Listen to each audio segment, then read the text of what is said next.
கிறிஸ்துவுக்குள் பிரியமான தேவனுடைய பிள்ளைகளே, மறுபடியும் அவருடைய தூய பாதத்தண்டையில் அமர்ந்து அவருடைய வார்த்தைகளுக்காக காத்திருக்கக்கூடிய பெரும் பாக்கியத்தை தேவன் நமக்கு இந்நாளிலும் பாராட்டியிருப்பதற்காக நான் தேவனை ஸ்தோத்திரிக்கின்றேன். இந்த நாளில் நாம் தியானிக்க இருக்கக்கூடிய வேத பகுதியை தேவன் நமக்கு ஆசீர்வதித்துக் கொடுக்கும் வண்ணமாக நம்முடைய சிரங்களை தாழ்த்தி தூய ஆவியானவருடைய ஆட்கொள்ளுதலுக்காக நாம் சற்று நேரம் இறைஞ்சி நிற்போம். எங்களை அன்பாய் நேசித்து வழிநடத்தும் பரிசுத்தமிக்க பரம்பிதாவே, இந்த அருமையான பரிசுத்த மணி துளிகளில் உங்களுடைய தூய நாமம் விளங்கும்படியாகவும் உங்களுடைய வார்த்தைகளை தேவரீர் நாங்கள் தியானிக்கும்படியாகவும் நீர் பாராட்டியிருக்கக்கூடிய இந்த சுலாக்கியத்திற்காக உங்களுக்கு நன்றி செலுத்துகிறோம் சுவாமி. தேவரீர் தாமே நீர் எங்களில் வாசமாயிருக்கவும் பரிசுத்த ஆவியானவர் துணையோடு நாங்கள் இந்த நாளின் தியான பகுதியை கடந்து செல்லும்படியாகவும் இந்த நாளில் தேவரீர் நீர் பாராட்டக்கூடிய சத்தியத்தின் வழியாக நாங்கள் பெறக்கூடிய சத்துவத்தை பெற்றவர்களாக இந்த இடத்தை விட்டு நாங்கள் கடந்து செல்லவும் எங்கள் அன்பின் தெய்வம் எங்களுக்கு கிருபை செய்யும்படியாக உடைய பாத்திரம் எங்களை ஒப்பு கொடுக்கின்றோம். எங்களை தாழ்த்துகிறோம், வெறுமையாக்குகிறோம். கிறிஸ்துவின் நாமத்தினால் ஜெபிக்கின்றோம் எங்கள் அன்பின் பரிசுத்தமிக்க பரமபிதாவே. ஆமேன், ஆமேன்.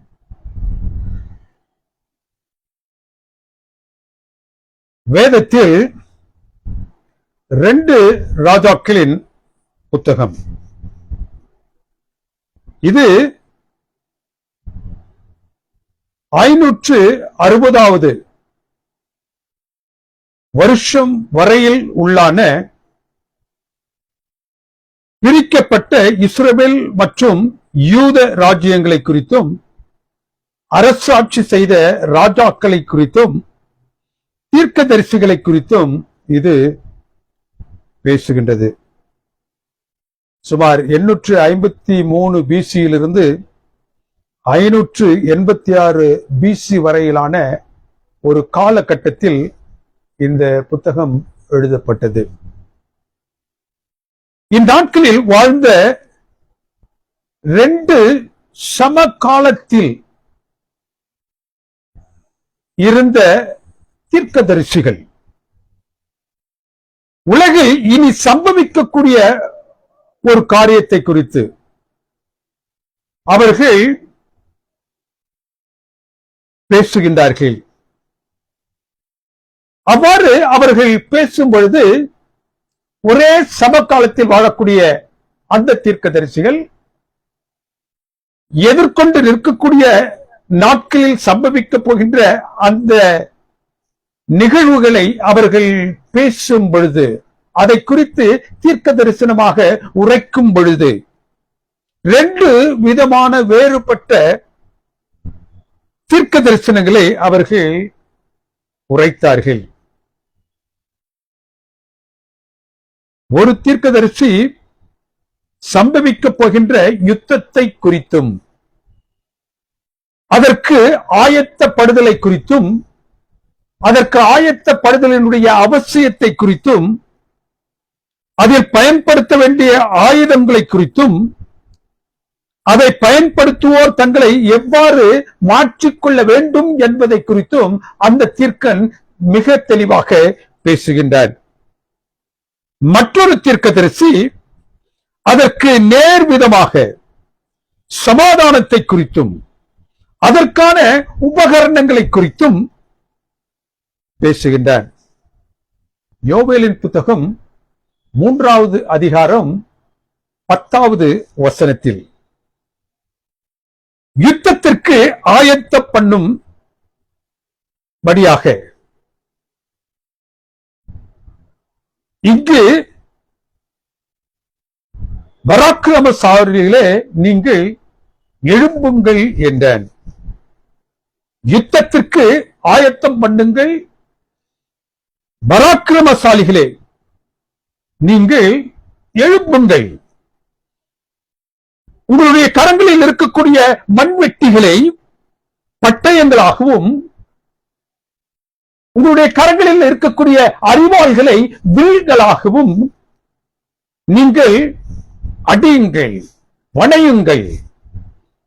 பலவீனனும் இப்பொழுது அவன் தன்னை பலவான் என்று சொல்லிக் கொள்ளட்டும்.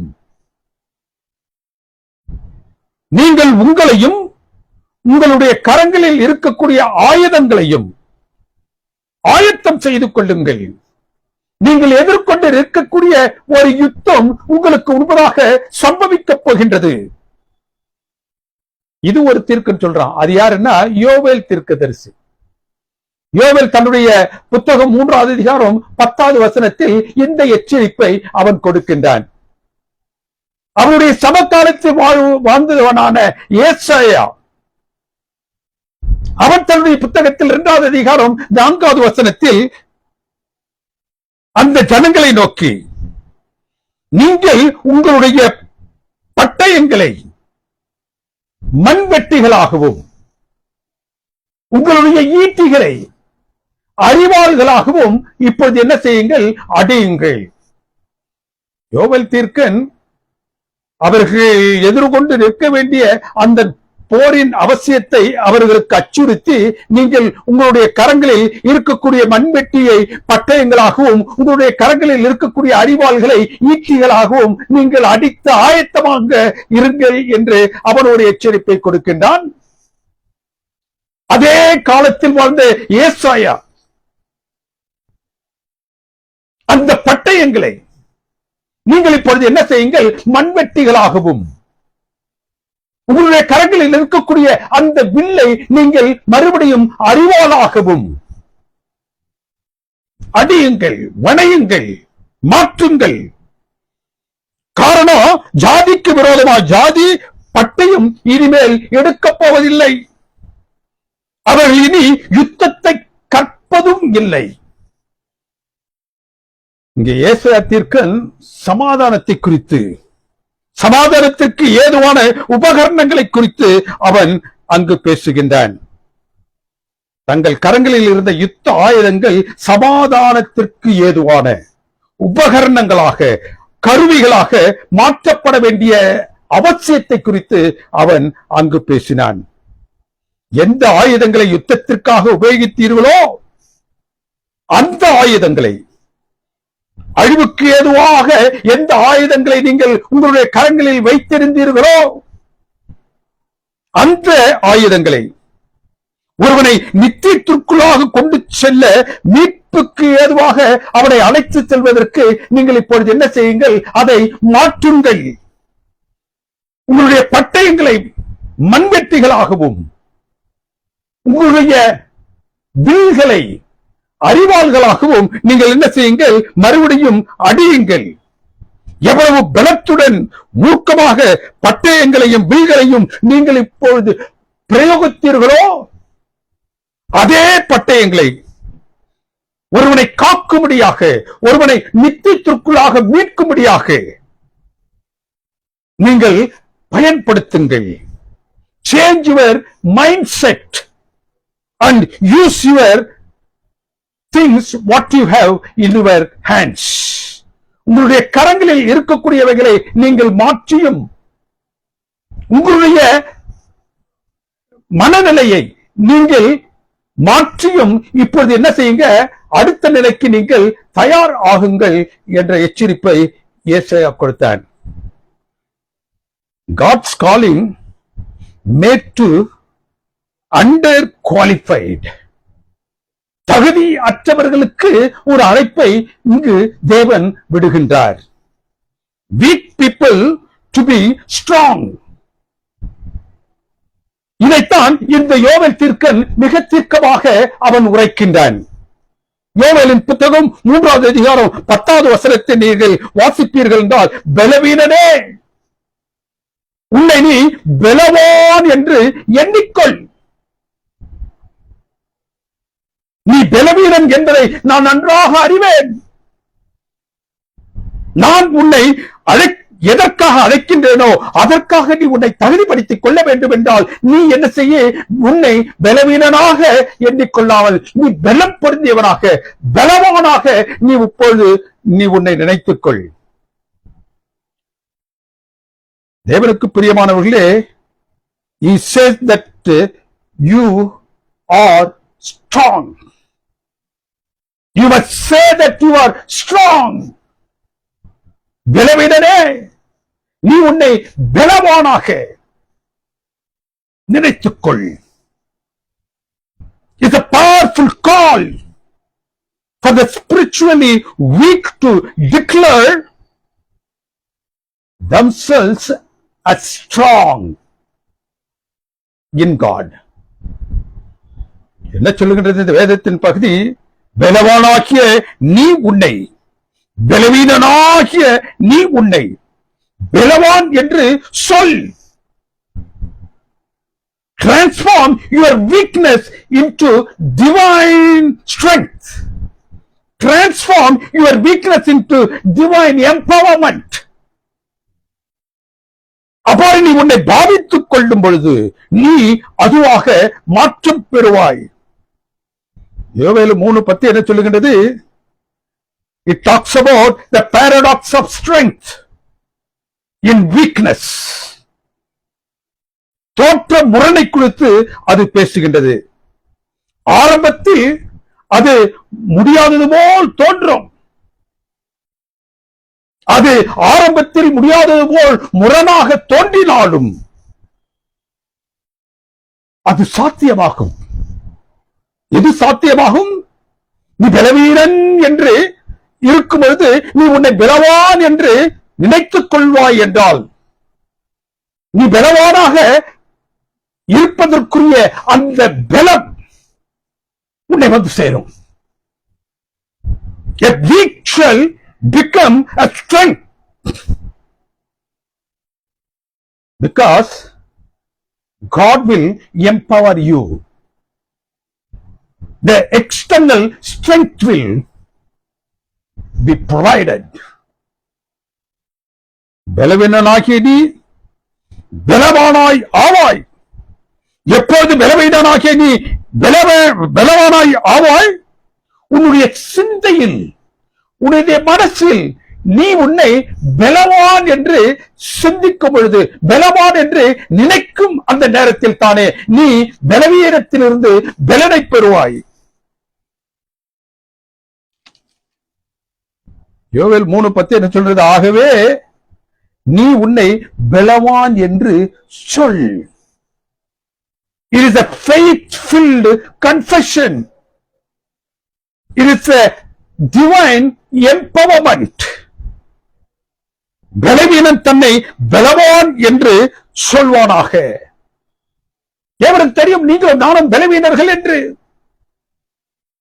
காலம் ஒன்று வருகின்றது, அந்த காலத்திற்கு தகுந்தது போல் நீ உன்னை மாற்றிக்கொள்ள வேண்டும். நீ பலவீனனாக இருந்த போதிலும் நான் உன்னை அழைத்த அழைப்பின் நிமித்தமாக நீ உன்னை பலவான் என்று நினைத்துக்கொள். நீ பலவானாக ஆக்கப்படுவாய். It is not a human boasting, but it is a declaration of faith in God's power. அது பெருமையாக ஒரு மனிதன் பேசிக்கொள்ளக்கூடிய ஒன்று அல்ல. தேவனுக்கு பிரியமானவர்களே, தேவன் பாராட்டக்கூடிய அவருடைய பலத்தை பற்றி நீ பேசுவது. 2 கொரிந்தியர் புத்தகம் 12வது அதிகாரம் 9வது வசனத்துல, உன் பலகீனத்தில் என் பலன் பூரணமாயிருக்கும். பவுலாரத்துல தேவன் சொல்றார், உன்னுடைய பலவீனத்தில் என்னுடைய பலன் பூரணமாயிருக்கும்.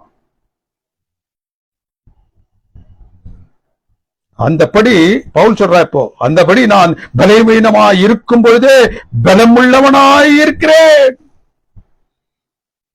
அதற்கு தேவன் தன்னுடைய கிருபையை பாராட்டுகின்றார் கிறிஸ்துவின் மூலமாக.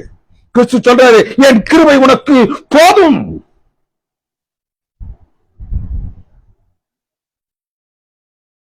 Divine strength.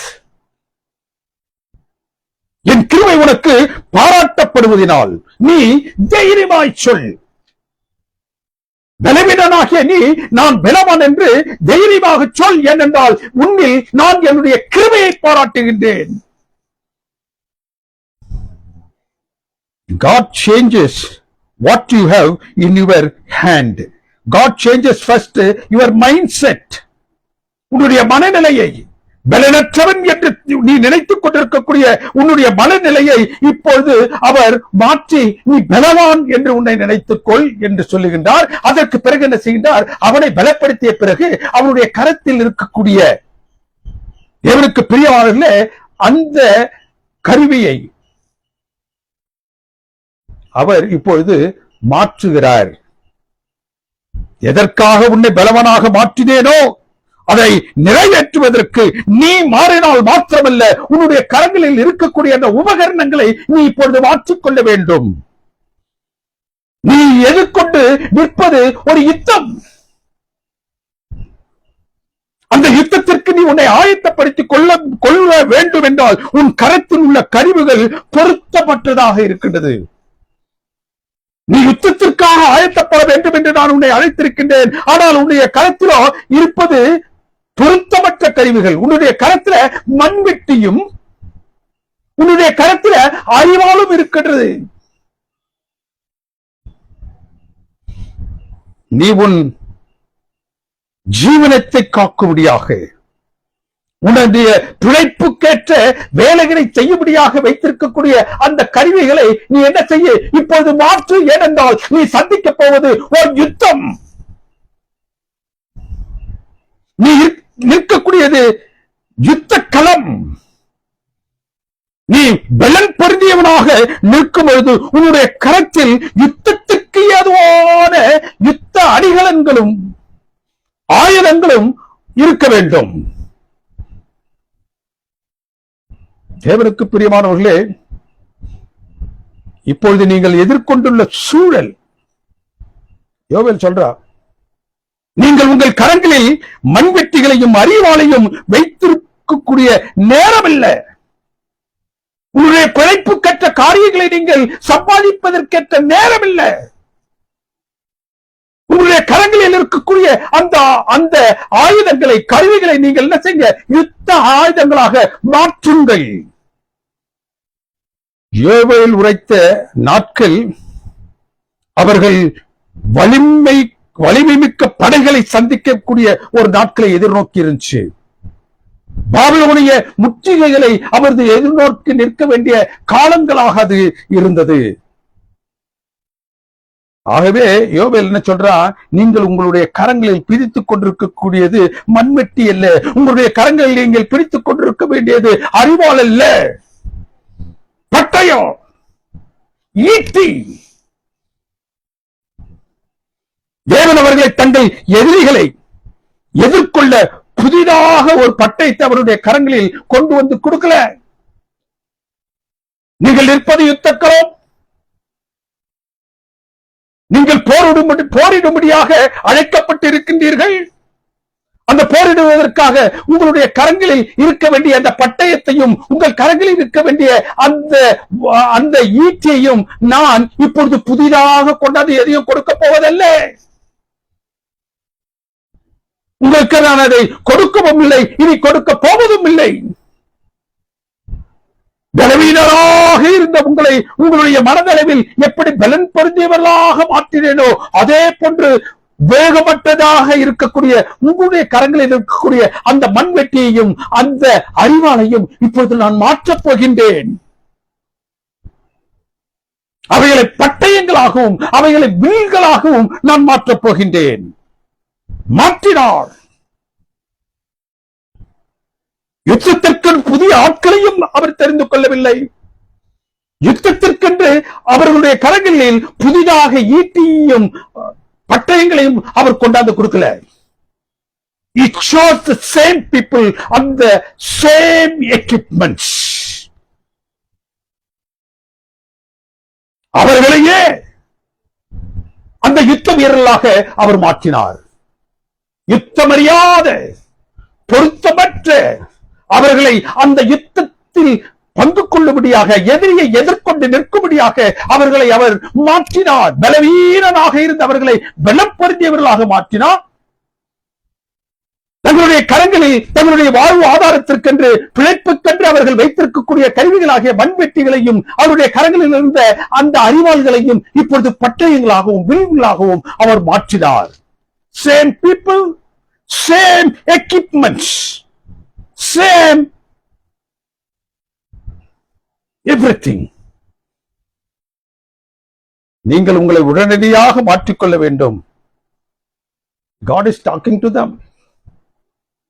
In order to face the situation, in order to be in the battlefield, you have to immediately change your mind.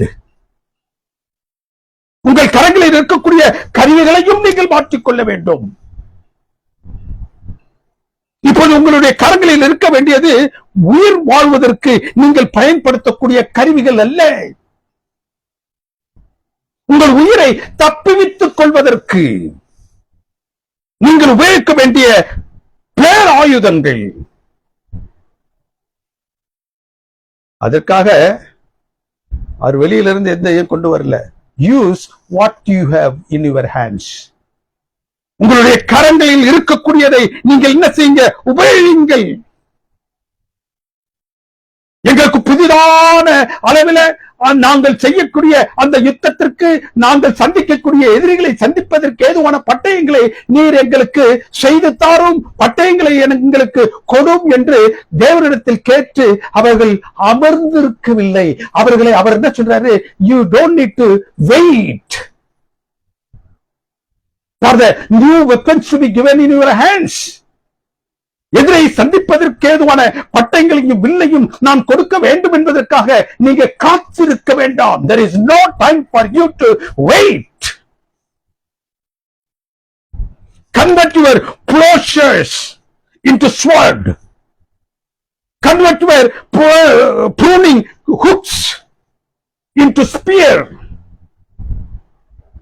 உங்களுடைய மண்வெட்டிகளை பட்டயங்களாகவும் உங்களுடைய அறிவாள்களை ஈட்டிகளாகவும் நீங்கள் செய்ய, நீங்களே அடியுங்கள். உங்களுடைய கரங்களில் பொருந்தும் வண்ணமாக நீங்களே அவற்றை வணைந்து கொள்ளுங்கள். அதே போன்று உங்கள் சத்துருக்களை எதிர்கொண்டு நிற்க தேவன் உங்களுக்கு வேறு ஒரு படையை அனுப்பப் போவதில்லை. நீங்களே எதிர்கொள்ள வேண்டும். கிதியோன் சொன்னார், நீ நினைப்பது போன்று செல்லாதே, நான் உனக்கு சொல்வது போன்று. 100 வீரர்கள் என்றால் 100 வீரர்கள், அவருடைய கரங்களில் பானையும் தீவட்டியும் என்றால் அவைகள் தான். யுத்தத்திற்கு அவைகள் என்ன உதவி அவர்களுக்கு செய்யும் என்று எதையும் நீ யோசிக்காதே. Do what I say, because the war is mine. ரொம்ப அருமையா சொல்றாரு. கர்த்தருடைய பட்டயம் கிதியோனுடைய பட்டயம். கிதியோன் தன்னுடைய கரத்திலே பானையையும் எக்காலத்தையும் வைத்திருந்தார் என்றால் அதுதான் தேவன் அவருக்கு கொடுத்த பட்டயம். கிதியோன் கரத்தில் இருந்ததையே வைத்து அவனுக்கு வெற்றியை கொடுத்தார். All that you have to do is say, I am able.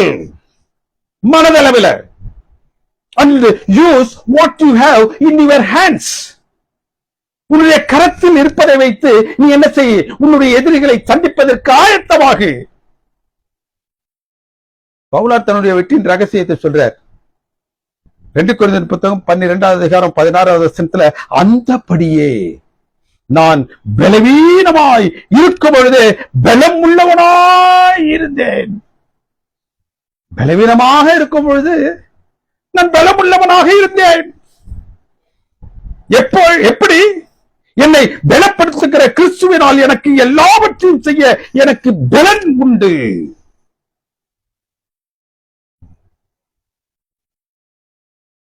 I can do anything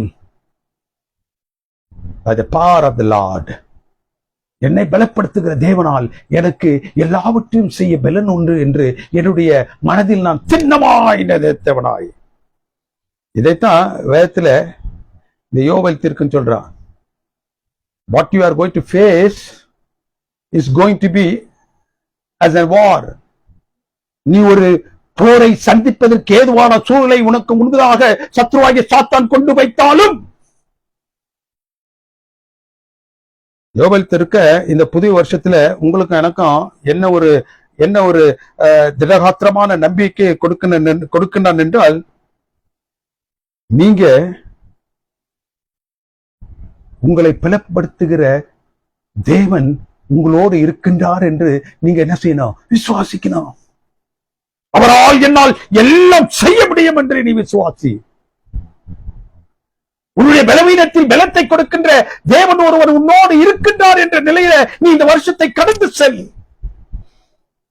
தீவான பள்ளத்தாக்கிலே விடப்பட்டிருக்கின்றோம். நாம் நம்மை பலவானாக என்ன செய்யணும்?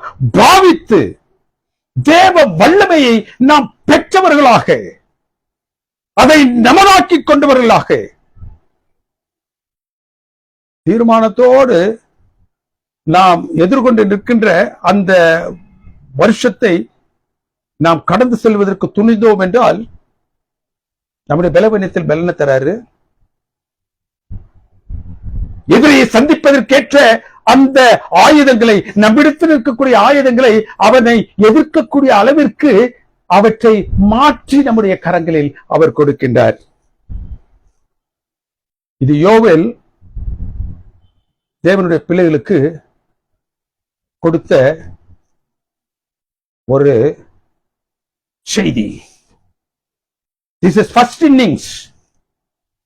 ஃபர்ஸ்ட் இன்னிங்ஸ்ல யோவேல் தன்னுடைய தேவனுடைய பிள்ளைகளுக்கு எப்படி எதிர்கொண்டு நிற்கக்கூடிய அந்த யுத்தத்தை நீங்கள் எதிர்கொள்ள முடியும் என்பதற்கான ஆயத்தத்தையும், மனதழிவிலால் அவர்கள் பெற வேண்டிய தைரியத்தையும், அவருடைய கரத்தில் இருக்க வேண்டிய அந்த பட்டயங்களை குறித்தும் அவன் பேசுகின்றான். There is a second innings. தேவ அழைப்பின் அடுத்த அல்லது தேவ அழைப்பின் மறுபகுதியை ஏசாயா கூறுகின்றார். முதற் பகுதியை யோவேல் கூறுகின்றான். முற்பகுதியில் யோவேல் நாம் நிற்கக்கூடியது யுத்த களம் என்கின்றான். அதில் நீ எப்படி உன்னை மாற்றிக்கொள்ள வேண்டுமோ அவ்வாறு நீ உன்னை மாற்றிக்கொள்ள வேண்டும் என்று கூறுகின்றான். பலவீனனாக நீ பலவானாக நீ என்ன செய்ய? உன்னை மாற்றிக்கொள். நீ உன்னை பலவான் என்று சொல். உங்களுடைய கரங்களில் உள்ள கருவிகள் யுத்த ஆயுதங்களாக மாற்றப்பட்டால் ஒழிய நீங்கள் சந்திக்க வேண்டிய எதிரில் இருக்கக்கூடிய அந்த வெற்றி கொள்ள வேண்டியவனே நீங்க என்ன செய்ய முடியாது? வெற்றி கொள்ள முடியாது. அப்படி இல்லை என்றான். உங்களுடைய கரங்களில் உள்ள கருவிகளை நீங்கள் என்ன செய்ய வேண்டும்? ஆயுதங்களாக மாற்றிக்கொள்ள வேண்டும். இப்பொழுது தேவனுடைய அழைப்பின் மறுபகுதி, ஃபர்ஸ்ட் இன்னிங்ஸ் யோவேல் நம்மை வழிநடத்துகின்றார். செகண்ட் இன்னிங்ஸ்ல ஏசாயா நம்மை வழிநடத்துகின்றார்.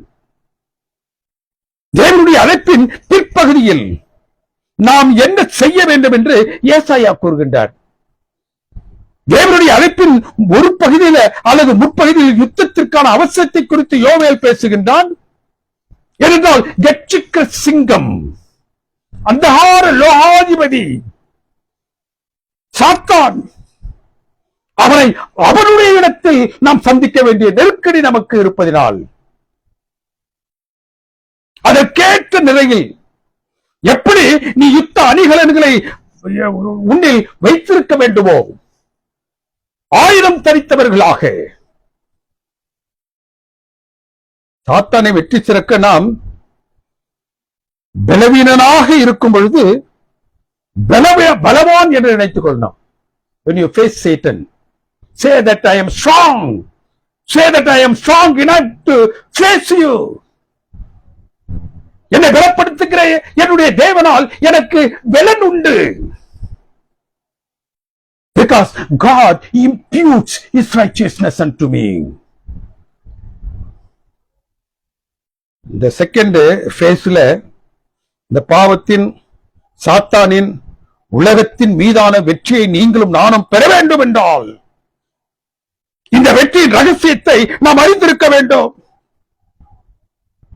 இந்த வெற்றியின் ரகசியம் என்ன?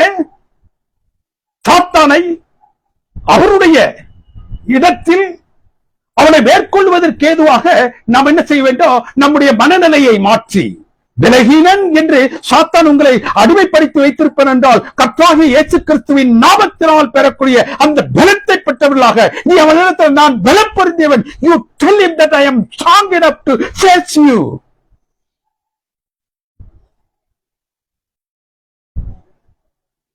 I have enough of weapons to meet you. உன்னை எதிர்கொள்வதற்கு வேண்டிய என்னுடைய கரங்களில் ஏற்ற ஆயுதம் இருக்கின்றது என்று நீ சொல். இந்த ரகசியத்தை, சாத்தானை மேற்கொள்ளக்கூடிய இந்த ரகசியத்தை தேவனுடைய பிள்ளைகளாக நீங்களும் நானும் அறிந்து வைத்திருக்கின்றோம். தேவனுடைய பிள்ளைகளாக நீங்களும் நானும் அறிந்து வைத்திருக்க வேண்டும் என்று தேவன் ஆசிக்கின்றார். தேவனுக்கு பிரியமான தேவனுடைய பிள்ளைகளே, தேவன் இந்த சத்ருவாகிய சாத்தானை மேற்கொள்வதற்கேற்ற ஸ்ட்ராட்டஜிஸை நமக்கு சொல்லிக் கொடுத்திருக்கிறாரு. அதில் நாம் வெற்றி பெறுவதற்கான பலத்தையும் நமக்கு கொடுத்திருக்கிறாரு. அதில் நாம் வெற்றி பெறுவதற்கான அந்த அணிகலன்களையும் நமக்கு கொடுத்திருக்கின்றார். அந்த ரகசியத்தை அறியாது இப்பொழுது செகண்ட் பேஸ், இரண்டாவது இன்னிங்ஸ்ல உங்களுக்கும் எனக்கும் நாம் என்ன செய்ய வேண்டும் என்று தேவன் சொல்லுகிறார் என்றால் ஏசாயாவை கொண்டு பேசுகின்றார். In second innings Isaiah is going to lead us. ஏசாயா என்ன சொல்லுகின்றான்? தேவனுக்கு பிரியமான தேவனுடைய பிள்ளைகளே, இதுவே தேவன் நம்மை அழைக்கக்கூடிய அழைப்பு என்று ஒரு ரகசியத்தை இங்கு ஏசாயா பேசுகின்றான். இன் செகண்ட் ஃபேஸ் ஆஃப்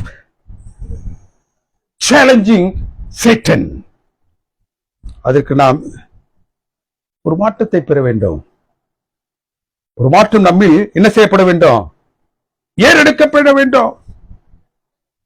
நம்முடைய கரங்களில் இருக்கக்கூடிய கருவிகள் இப்பொழுது மாற்றப்பட வேண்டும். யுத்தத்திற்காக உங்களுடைய கரங்களில் நீங்கள் பற்றி இருக்கக்கூடிய அந்த பட்டயமும், யுத்தத்திற்காக உங்களுடைய கரங்களில் நீங்கள் பற்றி இருக்கக்கூடிய அந்த வீடும் இப்போது ஏசாயா சொல்லக்கூடிய அதனுடைய பாதையை வழியாக நீங்கள் செல்ல வேண்டும் என்றால் நீங்க என்ன செய்யணும்? அவற்றை மாற்ற வேண்டும். The need of an hour is to save people. மனிதர்களை ரட்சிக்கும்படியாக, அவர்களை ரட்சிப்பதற்கு ஏதுவான முகாந்திரத்தை, அவர்களை ரட்சிப்பதற்கு ஏதுவான அந்த வழியை ஏசாயா சொல்லுகின்றான். எப்படி ஒரு மனிதனை நாம் ரட்சிப்பிற்குள்ளாக கொண்டு வர முடியும் என்ற ஒரு மேலான ஒரு வழியை அவன் இப்பொழுது நமக்கு சொல்லுகின்றார். The book of Isaiah talks about the need of an hour. It teaches us the different kind of approach. ஏசாயா நம்முடைய இப்போதைய சூழ்நிலையும் நம்முடைய கரங்களில் இருக்க வேண்டிய மாற்றத்தையும் அவசியத்தையும் குறித்து அவன் பேசுகின்றான். யோவேல் யுத்த காலத்தில் நாம் எப்படி இருக்க வேண்டும் என்பதையும், ஏசாயா சமாதான காலத்தில் நாம் எப்படி இருக்க வேண்டும், நம்முடைய கரங்களில் எது இருக்க வேண்டும் என்பதை குறித்து அவன் பேசுகின்றான். யோவேல் prophesies but war. Isaiah prophesies about peace. யோவேல் 3வது அதிகாரம் 10வது வசனத்தில் யுத்தத்திற்கு ஒரு மனிதன் எப்படியாக செல்ல வேண்டுமோ அப்படி செல்ல வேண்டும் என்று இந்த யோவேலும்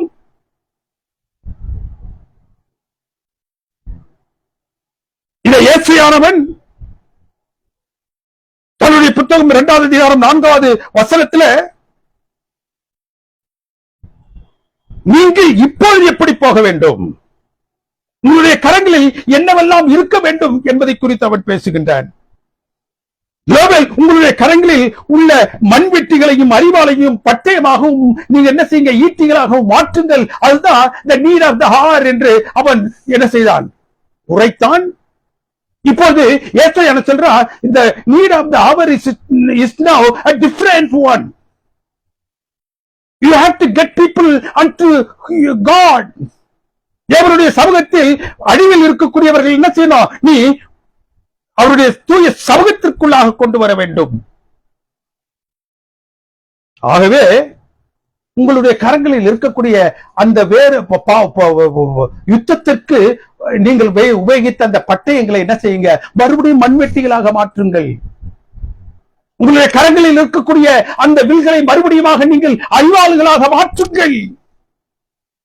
எதிரை மேற்கொள்ள நீங்கள் உபயோகித்தவைகளை இப்போது மனுஷனை தேவனுடைய பாதத்தில் ரட்சிக்கும்படியாக கொண்டு வரும்படியான ஒரு அழைப்பை பெற்றிருக்கக்கூடிய நீங்கள் உங்களுடைய யுத்த ஆயுதங்களை மாற்றுங்கள். சொல்றார், இருளில் உள்ளவர்களை வெளிச்சத்தில் கொண்டு வருவதற்கு, இருளில் உள்ளவர்களை வெளியில் கொண்டு வருவதற்கு உங்களுடைய பட்டயங்களை இப்பொழுது மண்வெட்டிகளாகவும் உங்களுடைய வில்களை இப்பொழுது அறிவாள்களாகவும் என்ன செய்யுங்க, மாற்றுங்கள். The big emphasis of Isaiah is the peace. ஏசாயா புத்தகத்தின் மைய பொருள் சமாதானம். The Lord saves. கர்த்தர் ரட்சிக்கின்றார், ரட்சிப்பதற்கு ஏதுவானது. The big emphasis of Isaiah is the peace, the salvation of Israelites. அதனுடைய மைய பொருள் கர்த்தர் ரட்சகர் என்பது. The word salvation used in the book of Isaiah 30 times. வேதத்தில் காணப்படக்கூடிய மற்ற தீர்க்க தரிசன புத்தகங்களை காட்டிலும் ஏசாயா புத்தகத்தில் தான் மேசியாவை குறித்த தாக்கங்கள் அதிக அளவில் இருக்கின்றது. தேவனுடைய நியாய தீர்ப்பை குறித்து மற்ற தீர்க்க தரிசனை போன்று ஏசாயா பேசினாலும் he speaks greatly of God as the savior of the world. நியாய தீர்ப்பை குறித்து ஏசாயா பேசினாலும் தேவனுக்கு பிரியமானவர்களே, இந்த உலகத்தின் ரட்சகர் அவரே என்று அவன் தன்னுடைய புத்தகம் முழுவதும் பேசுகின்றான்.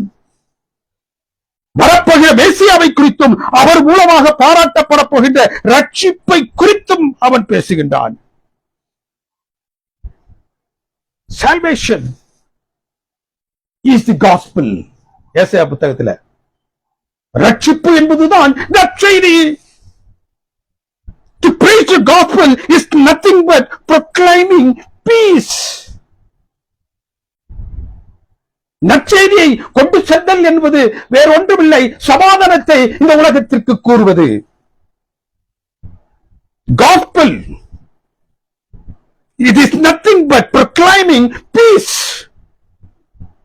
சமாதானத்தை குறித்தும் சமாதான கர்த்தராகிய கிறிஸ்துவை குறித்தும் நற்செய்தியாக சொல்லுவதுதான் காஸ்பல். யோவான் 14:21 சொல்லுவது, சமாதானத்தை வைத்து போகின்றேன், என்னுடைய சமாதானத்தை நான் வைத்து போகின்றேன். இந்த உலகம் கொடுக்கக்கூடிய சமாதானத்தை அல்ல, என்னுடைய சமாதானத்தை. அந்த சமாதானத்தை எடுத்து செல்ல அதற்கான உபகரணங்களையும் அங்கு ஏசாயா சொல்லுகின்றான். If you want to take in your hand peace to the world, சமாதானத்தை குறித்து நீ உலகிற்கு சொல்லும்படியாக ஆயத்தமாக செல்கின்றாய் என்றால் உன்னுடைய கரத்தில் இருக்கக்கூடிய அந்த போர்க்களத்தில் உபயோகிக்கக்கூடிய அந்த போர் ஆயுதங்களை நீங்க விலக்கி போடுங்க. Now you are in second phase of redeeming people unto God. தேவனுடைய சமூகத்தில் இந்த உலகத்தின் மக்களை கொண்டு வருவதாக அழைக்கப்பட்டிருக்கின்றீர்கள். ஆகவே உங்களுடைய கரங்களில் யுத்தத்திற்கு ஏதுவான அந்த அணிகலன்களோ யுத்தத்திற்கு ஏதுவான அந்த ஆயுதங்களோ அவசியம் இல்லை. You take in your hands that which will be applicable to you. சமாதானத்தை நீங்கள் கொண்டு செல்கின்றீர்கள், அந்த சமாதானத்திற்கு ஏதுவானவைகளை நீங்கள் எடுத்துச் சொல்லுங்கள். ஆகவே உங்களுடைய பட்டயங்களை மறுபடியும் மண்வெட்டிகளாக மாற்றுங்கள். உங்களுடைய வில்களை மறுபடியும் நீங்க என்ன செய்யுங்க, அறிவாள்களாக மாற்றுங்கள். அவைகளை மறுபடியும் நீங்க என்ன செய்யுங்க, நீங்கள் எந்த வேலைக்காக இப்பொழுது இரண்டாவது நிலையில் அழைக்கப்பட்டிருக்கின்றோ அவற்றை செய்வதற்கு ஏதுவாக அவைகளை நீங்கள் அடியுங்கள், வணையுங்கள். மண்வெட்டி எதுக்கு? நிலங்களை பண்படுத்த. அறிவால் எதற்கு? களைகளை நீக்கி போடுவதற்கு. நிலங்களை பண்படுத்துவதற்கோ களைகளை நீக்கி போடுவதற்கோ யுத்த களத்தில் நீங்கள் உபயோகிக்கக்கூடிய அந்த யுத்த ஆயுதங்கள் அல்ல. Change your tools, change your weapons. கிறிஸ்து ஒரு ஓமானத்தை சொன்னார். தன்னுடைய ஓமானத்துல கனிக்கூடாத ஒரு மரத்தை பற்றி பேசுகிறார்.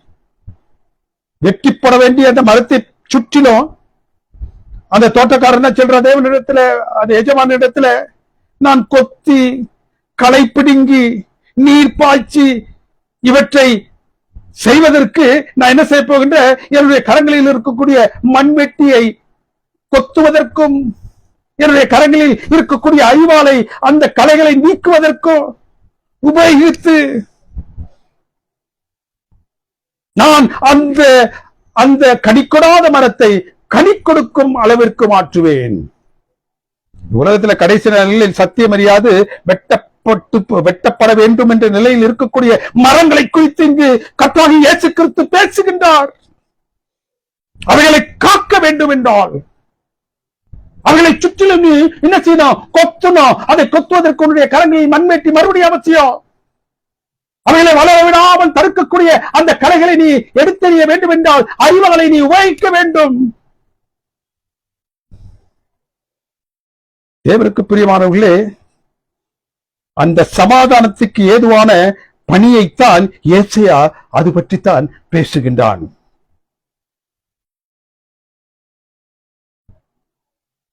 தேவனுக்கு பிரியமான தேவனுடைய பிள்ளைகளே, அதுதான் மீட்கும் பணி. பாவத்திலிருந்து அழிவிலிருந்து மீட்பதற்கான ஒரு பணி. சுவிசேஷம் என்றால் தேவனுக்கு பிரியமானவர்களே, இயேசுவை குறித்து நாம் பிரசங்கிப்பது, இயேசுவை குறித்த ஒரு நற்செய்தி. இயேசுவை குறித்த ஒரு நற்செய்தியை ஒருவர் அறிந்து கொள்ள வேண்டும் என்றால் கூகுள்ல தட்டினா கிறிஸ்துவை பற்றி எல்லாம் வந்துடும். டாப் டு பாட்டம் கர்த்தராகிய இயேசுவை குறித்த நற்செய்தியை நாம் என்ன செய்யலாம்? கண்டு கொள்ளலாம், அறிந்து கொள்ளலாம். கூகுள்ல ஒரு தட்டினா போதும். Gospel can be understood by any means.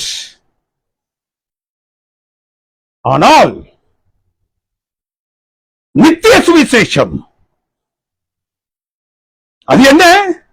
கிறிஸ்துவை பற்றி அறிந்து கொள்வது ஒரு நற்செய்தி, அதுவே நற்செய்தி.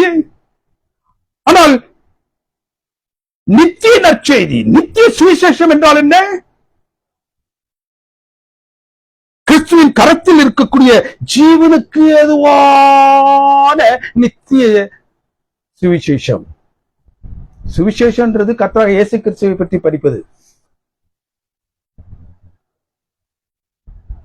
நித்திய சுவிசேஷம் என்பது அவர் நாங்களும் நீங்களும் நித்தியத்திற்குள்ளாக பிரவேசிக்க வேண்டும் என்றால் என்னவெல்லாம் செய்ய வேண்டும் என்பதை குறித்து பேசுவதுதான் நித்திய சுவிசேஷம். Eternal gospel. The eternal gospel only will lead you and me to eternal life. இது குறித்து தான் ஏசாயா பேசுகின்றான். This is what the gospel God wants you and me to know. Gospel is knowing about Christ. Eternal gospel is Christ leading to eternal life. எது வேணும்? கிறிஸ்துவை பற்றி அறிந்து கொள்வது மாத்திரமல்ல, நித்தியத்திற்குள்ளாக நீங்களும் நானும் கடந்து செல்ல வேண்டும் என்றால் கிறிஸ்து என்ன சொல்லுகின்றாரோ அதை செய்ய வேண்டும். Gospel is about Jesus. Eternal gospel is what he said about eternal life. சுவிசேஷத்தை குறித்து இந்த 4 நற்செய்தி நூல்களும் அழகா சொல்லுது. கிறிஸ்துவை குறித்து நீங்கள் அறிந்து கொள்ள வேண்டும் என்றால் அந்த 4 நற்செய்தி நூல்களில் போனீங்கன்னா தரவா கற்றுக்கொள்ளலாம். ஆனால் நித்திய சுவிசேஷத்தை பற்றி நீங்களும் நானும் அறிந்து கொள்ள வேண்டும் என்றால் ஒரே இடம் தான் இருக்கு. வெளிப்படுத்துற விசேஷம். யோவானுக்கு பத்மத்துவில தேவன் வெளிப்படுத்தின அந்த விசேஷ புத்தகத்தில் 14வது அதிகாரம் வசனங்கள் 6-7 தான் இருக்கு. What is eternal gospel? நித்திய சுவிசேஷம் என்றால் என்ன? வெளிப்படுத்தல் 14:6 என்ன சொல்லுகிறது? பூமியிலே வாட்ஸ்அப் பண்ணுகின்ற எல்லோருக்கும், சகல ஜாதியாருக்கும், சகல கோத்திரத்தாருக்கும், சகல பாஷைக்காரருக்கும், யாவருக்குமாக சொல்ல வேண்டிய நித்திய சுவிசேஷத்தை அந்த தூதன், வானத்தில் பறந்து கொண்டிருக்கக்கூடிய அந்த தூதன் தன்னுடைய கரத்தில் வைத்திருந்தான். அவனுடைய கரத்தில் என்ன இருந்தது என்றால் நித்திய சுவிசேஷம், an eternal gospel. அந்த இடத்தில் மாத்திரம்தான் நித்திய சுவிசேஷத்தை பற்றி வேதம் அழுத்தமாக பேசுகின்றது. What is eternal gospel? என்ன? முதலாவது தூதன் என்ன சொல்றான்? தேவனுக்கு பயந்து அவரை மகிழ்ப்படுத்துங்கள், அவர் நியாய தீர்ப்பு கொடுக்கும் வேலை வந்துவிட்டது. முதலாவது தூதன் சொல்றான். இந்த தூது யாருக்கெல்லாம்னா உலகத்தில் உள்ள எல்லாருக்கும். It is a general invitation extended to the people around the world. உலகத்தில் இருக்கக்கூடிய எல்லோருக்குமாக கொடுக்கப்படுகின்ற ஒரு அழைப்பு. தேவனுக்கு பயந்து அவரை மகிழ்ப்படுத்துங்கள். ஏனென்றால் அவர் நியாய தீர்ப்பு கொடுக்கக்கூடிய நேரம் வந்தது. இந்த உலகத்திற்கு என்ன ஒரு முக்கியமான காரியத்தை இந்த முதலாம் தூதன் சொல்லுகின்றான் என்றால், உண்டாக்கினவரையே தொழுதுங்கள், சிருஷ்டிகரை நீ தொழு, சிருஷ்டிகளை நீ தொழாதே. worship the creator.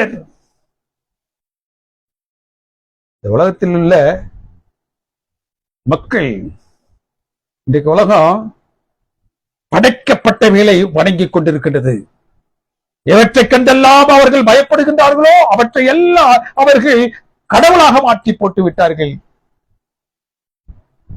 கடைசி காலத்துல இந்த முத்தூது தான் இந்த உலகத்திற்கு பரலோகம் கொடுக்கக்கூடிய கடைசி தூது. இதுக்கு பிறகு தூது கிடையாது. அந்த கடைசி தூதில் முதலாவது தூது என்ன சொல்லுன்னா, சிருஷ்டிகரை நீ என்ன செய்ய? தொழுதுகொள், படைத்தவரை தொழுதுகொள். Is a general declaration to the entire world. நீ பரத்திற்கு செல்ல வேண்டும் என்றால் என்ன செய்ய? சிருஷ்டிகரை தொழுதுகொள், படைத்தவரை தொழுதுகொள், படைத்தவைகளை அல்ல. இரண்டாவது தூதன் வரான். அவனை சொல்றான், கம் அவுட் ஆஃப் பேபிலோன். இது ஒரு பெரிய தாற்பயம். இதுக்குள்ள போனோம்னா நிறைய பேச வேண்டியிருக்கும். அதுல என்ன சொல்றான்னா, அவன் தப்பான தாற்பயங்களிலிருந்து வெளியே வாங்க. இது யாருக்குன்னா, கர்த்தராகிய இயேசு கிறிஸ்துவை நன்றாக அறிந்தவங்களுக்கு. இந்த நற்செய்தி இருக்கு இல்லையா, காஸ்பிள், அந்த காஸ்பிள் நிறைய அறிந்து தெரிந்தவர்களுக்கு இங்கு வேதம் இந்த இரண்டாவது தூதனை கொண்டு என்ன சொல்லுகின்றது என்றால், நீங்க என்ன செய்யுங்க? தப்பான தாற்பயத்தை விட்டு வெளியில் வாருங்கள். தப்பான தாற்பயம் கிறிஸ்துவ உலகத்தை இப்போது ஆட்டி படைத்துக் கொண்டிருக்கின்றது. எதுவெல்லாம் பரத்திற்கான பாதை இல்லையோ அதையெல்லாம் அது போதித்துக் கொண்டிருக்கின்றது. You come out of Babylon. தப்பான தாற்பயங்களை கொண்டுள்ள அந்த இடத்தை விட்டு நீங்க என்ன செய்ய? வெளியே வாங்க. இது இரண்டாவது தூதருடைய தூது. இது யாருக்கு என்றால், இந்த நற்செய்தியை அறிந்தவர்களுக்கு. இந்த 4 காஸ்பல்லையும் கிறிஸ்துவை கொண்டு, கிறிஸ்துவை பற்றி அறிந்து தெரிந்து வைத்திருக்கக்கூடிய கிறிஸ்தவர்கள் என்ற நாமத்தில் அழைக்கப்படக்கூடியவர்களுக்கு கொடுக்கப்படுகின்ற இரண்டாவது செய்தி என்று என்னவென்றால், நீங்கள் உங்களில் வைத்திருக்கக்கூடிய அந்த தப்பான தாற்பயங்களில் இருந்து வெளியே வாருங்கள். அதை அடுத்து மூணாவது தூதன் வரா. அவன் என்ன செய்றான்? இந்த தப்பான தாற்பயங்களை விட்டு வெளியில் வராத, தப்பான தாற்பயங்களை கலைந்தெறியாமல் அதை ஏற்றுக்கொண்டோம் என்ற நிலையில் நீங்கள் உங்களில் குத்திக் கொண்டிருக்கக்கூடிய அந்த முத்திரை, உங்களுடைய நெற்றியில் இருக்கக்கூடிய அந்த முத்திரை, கரங்களில் இருக்கக்கூடிய அந்த முத்திரை உங்களில் காணப்படும் என்றால், கிறிஸ்து வரும்பொழுது நீங்க என்ன செய்வீங்க? தேவனுடைய கோபாக்கடைக்குள்ளாக விழுந்து போவீர்கள். It's a warning message. It's a warning message to the people who know Christ. காஸ்பலை மாத்திரம் அறிந்திருக்கக்கூடிய கிறிஸ்தவ உலகத்திற்கு பரலோகம் கொடுக்கக்கூடிய எச்சரிப்பு.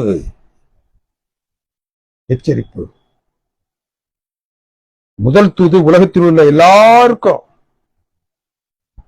It's a general invitation extended to the entire world. இரண்டாவது மூன்றாவது தூது கிறிஸ்துவை அவரது ரட்சிப்பின் திட்டத்தை நன்றாக அறிந்தவர்களுக்கு, தப்பான தாற்பயங்களினால் தங்களை நிறைத்துக் கொண்டிருப்பவர்களுக்கு, தப்பான தாற்பயங்களுக்கு அடையாளங்களை தன்னுடைய நெற்றிகளிலும் தங்களுடைய கரங்களிலும் விட்டுக் கொண்டிருப்பவர்களுக்கு. இந்த மூன்றாவது தூதன் கொடுக்கப்பட்ட தூது இதுதான் உலகத்திற்கு பரம் கொடுக்கக்கூடிய கடைசி எச்சரிப்பு. தேவனுடைய கோபக்கடை. தேவனுக்கு பிரியமான தேவனுடைய பிள்ளைகளே, நாம் வாழக்கூடிய இந்த காலம் சத்ருவாகிய சாத்தானை நாம் எதிர்கொண்டு நிற்க வேண்டிய காலம். நம்முடைய மண்வெட்டிகளையும் நம்முடைய அறிவாள்களையும் அவருடைய சமூகத்தில் நீங்களும் நானும் நிற்கும் பொழுது அவற்றை பட்டயங்களாகவும் அவனை எதிர்த்து நிற்பதற்கு ஏதுவான வில்களாகவும் மாற்றிக்கொள்ள வேண்டிய காலம். அந்த லோகாதிபதியாகிய சத்ருவாகிய சாத்தானை நாம் முகமுகமாக எதிர்கொண்டு நிற்க வேண்டிய அவசியத்தை பெற்றிருக்கக்கூடிய காலம் இது. அதே நேரத்தில் ஏசாயன் மூலமாக நாம் பயின்ற அடுத்த சத்தியம், இந்த உலகத்தில் உள்ள தேவனை அறியாத இருளில் இருக்கக்கூடிய வெட்டப்படுவதற்கு ஏதுவாக நிற்கக்கூடிய அந்த மரங்கள், அவைகளை போய் என்ன செய்யணும்? நம்முடைய கரத்தில் இருக்கக்கூடிய அந்த மண்வெட்டிகளாலும் அறிவாளாலும் அவற்றை சுத்தம் செய்து அவைகளை பிழைப்பிற்கு எதிராக, நித்திய பிழைப்பிற்கு எதிராக, நித்திய ஜீவனுக்கு எதிராக அழைத்து வர வேண்டும் என்ற அழைப்பை ஏசாயாவின் மூலமா நாம் பெறுகின்றோம். இந்த உலகத்திற்கு கடைசியாக கொடுக்கப்பட்ட ஒரு தீர்க்க தரிசனம் இந்த முத்தூது, 3 தூதர்களுடைய தூது. முதலாவது தூது இந்த உலகத்தில் உள்ள மக்களை, தேவனுக்கு பிரியமானவர்களே, அழைக்கக்கூடிய அழைப்பு. என்ன சொல்லி அழைக்கணும்? தேவனுக்கு பயந்து அவரை மகிமைப்படுத்தும் வாருங்கள், நியாய தீர்ப்பு தேவன் கொடுக்கக்கூடிய நேரம் சமீபத்து விட்டது. எல்லா இடத்திலையும் போய் நாம் சொல்ல வேண்டிய தூது இதுதான். எல்லோருக்குமாக சென்று சேர வேண்டிய தூது இது. regardless of caste and creed and color. 2-3 தூதுகள் கிறிஸ்துவை அறிந்த கிறிஸ்துவத்தில் இருக்கக்கூடிய மக்களுக்கு சொல்ல வேண்டிய தூது. தப்பான தாற்பயங்களை விட்டு வெளியில் வாருங்கள்.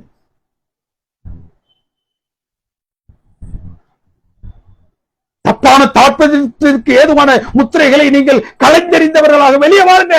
This is the time given to you to come out of Babylon. அப்படி வரவில்லை என்றால் தேவனுடைய கோபாக்கனை உங்களுக்கு வரணும்னு 3வது இதுல முடிச்சிடுறார்.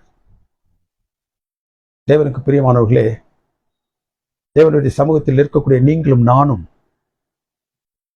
என்ன செய்து கொண்டிருக்கின்றோம்?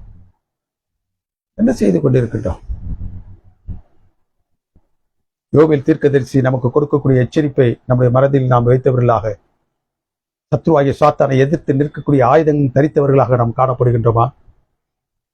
கடைசி நாட்களில் தேவனுடைய சமூகத்தில் கூட்டி சேர்க்கப்பட வேண்டும் என்பதற்காக இந்த உலகத்தில் உங்களையும் என்னையும் அவர் நம்முடைய கரங்களில் சத்தியத்தை கொடுத்து அனுப்புகிறார் அல்லவா?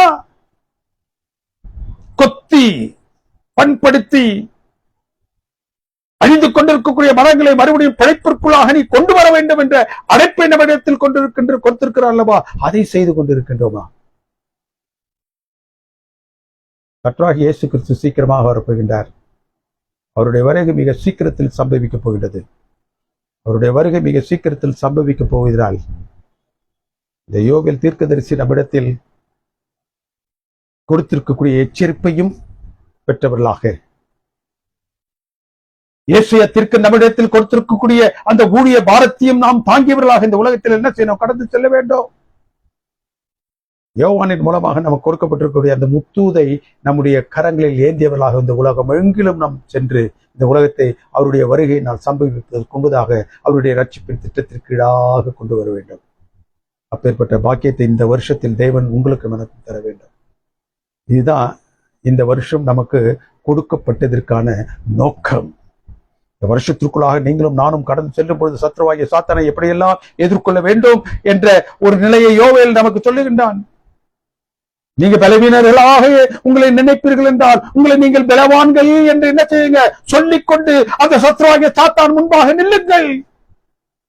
உங்களுடைய கரங்களில் இருக்கக்கூடிய அந்த அந்த கருவிகள் சாத்தானை எதிர்கொண்டு நிற்கக்கூடிய அளவிற்கு இல்லாமல் இருக்கும் என்றால் அந்த கருவிகளை உங்களுடைய மண்வெட்டிகளை பட்டயங்களாகவும் உங்களுடைய அந்த அறிவாள்களை வில்களாகவும் என்ன செய்யுங்க, போர் செய்வதற்கு ஏற்ற நிலையில் அவற்றை மாற்றிக்கொள்ளுங்கள். அதோடு மாத்திரமல்ல, இந்த உலகத்தை ரட்சிப்பின் பாதைக்குள்ளாக அழைத்து வரக்கூடிய பெரும் பாக்கியத்தை, அந்த சமாதானத்தின் தூதை கர்த்தராகிய தேவன் நம்மிடத்தில் கொடுத்திருக்கின்ற அந்த தூதை நீங்களும் நானும் மற்றவர்களுக்கு எடுத்துச் செல்ல வேண்டும் என்றால் யுத்த அணிகலன்கள் நமக்கு அவசியம் இல்லை. அதை ஒரு பக்கம் ஒதுக்கி வச்சுட்டு இப்ப என்ன செய்யுங்க, ஒவ்வொரு வீடா ஒவ்வொரு கிராமமாக சென்று தேவனுக்கு பிரியமானவர்களே, இந்த சத்தியத்தை, எந்த செய்தியை, எந்த காஸ்பல, எந்த சுவிசேஷத்தை, நித்திய சுவிசேஷத்தை தேவனை மகிமைப்படுத்தவும் நியாயத்தீர்ப்பு நாளைக்கு சொல்லவும் சிருஷ்டிகரை நாம் தொழுது கொள்ளவும் அந்த தப்பான பாபிலோனிய தாற்பயத்திலிருந்து வெளியே வரும்படியான அழைப்பை கொடுக்கவும், அப்படி வெளிவராத பிள்ளைகள் மத்தியில தேவனுடைய அந்த கடிந்து கொள்ளுதலை பற்றி பிரசங்கிக்கவும் இன்றைக்கு உங்களையும் என்னையும் அழைத்திருக்கின்றார். இந்த வருஷத்தை நமக்கு அதுக்கு தான் கொடுத்திருக்கிறார். ஏன் இந்த வருஷத்தை தேவன் நம்முடைய கரத்தில் கொடுத்திருக்கார் என்றால், நாம் நம்மை பலவானாக்கி கொண்டு அழிவில் இருக்கிறவர்களை தேவனுடைய சமூகத்தில் கொண்டு சேர்ப்பதற்காக. அப்பேற்பட்ட பலத்தை தேவன் உங்களுக்கும் எனக்கும் தந்தருள்ளாக. எங்களை அன்பாய் நேசித்து வழிநடத்தும் பரிசுத்த மிக்க பரமபிதாவே, உடைய தூய நாமம் நாளும் மகிழ்ப்படுவதாக. இந்த வேலையிலும் தேவரீர், இந்த சத்தியத்தை தேவரீர் எங்களுக்கு கொடுத்த மாபெரும் தயவிற்காக உங்களுக்கு நன்றி செலுத்துகிறோம். எங்களுடைய வாழ்க்கையில் தேவரீர், நாங்கள் யோபில் தீர்க்கதரிசி எங்களிடத்தில் கூறியது போன்று எங்களை நாங்கள் சாத்தானை எதிர்ப்பதற்கேற்ற சத்துவத்தை பெற்றவர்களாக எங்களுடைய நாங்கள் மாற்றிக்கொள்ளவும், ஏசாயா தீர்க்கன் எங்களுக்கு கூறியது போன்றது உலகத்தை ரட்சிப்பின் பாதையிலே நித்திய சுவிசேஷத்திற்குள்ளாக நித்திய ஜீவனை பெறுவதற்கு ஏதுவாக நாங்கள் அவர்களை பெறும்படியாகவும் எங்கள் அன்பின் தெய்வம் இந்த வருஷத்தை நீர் எங்களுக்கு ஆசீர்வதித்துக் கொடுத்திருக்கின்றீர். எங்களை ஏற்றுக்கொள்ள வழிநடத்தும், நாங்கள் உடைய பாதையில் செல்லவும் அநேகருடைய பாதையில் அழைத்து வரவும் எங்களை நாங்கள் தேவரே தகுதிப்படுத்திக் கொள்ள உடைய பாத்திரங்களை நாங்கள் ஒப்புக் கொடுக்கின்றோம். எங்களை ஏற்றுக்கொள்ள வழிநடத்தும். வருடம் முழுவதும் உடைய கிருபைகள் அதிகமாக எங்கள் மீதாக பெருகட்டும். என்னவெல்லாம் நாங்கள் செய்ய வேண்டும் என்று தேவரீர் நீங்கள் ஆசிக்கின்றீரோ அவற்றை எல்லாம் நாங்கள் செய்வதற்கேற்ற பலனை நாங்கள் பெற்றவர்களாக கடந்து செல்ல எங்களுக்கு இறக்கம் செய்திருக்கிறோம். எங்களை தாழ்த்துகிறோம், வெறுமையாக்குகிற இந்த பாதத்தில் படைக்கின்றோம். கிறிஸ்துவின் வழியாய் வேண்டுதல் செய்கின்றோம் எங்கள் அன்பின் பரிசுத்த மிக்க பரமபிதாவே. ஆமென். நம்முடைய கர்த்தராகிய இயேசு கிறிஸ்துவினுடைய கிருபையும் பிதாவினுடைய அன்பும் பரிசுத்த ஆவியானுடைய அந்யோன்யமும் சிநேகமும் நம் அனைவரோடும் விசேஷமாக இந்த நாளில் தேவரின் இந்த சத்தியத்தை ஆங்காங்கு பல்வேறு இடங்களிலிருந்து இணையத்தின் மூலமாக கேட்டுக்கொண்டிருக்கக்கூடிய பிள்ளைகள் ஒவ்வொருவரோடும் இன்றும் சதா காலங்களில் இருப்பதாக. ஆமென், ஆமென்.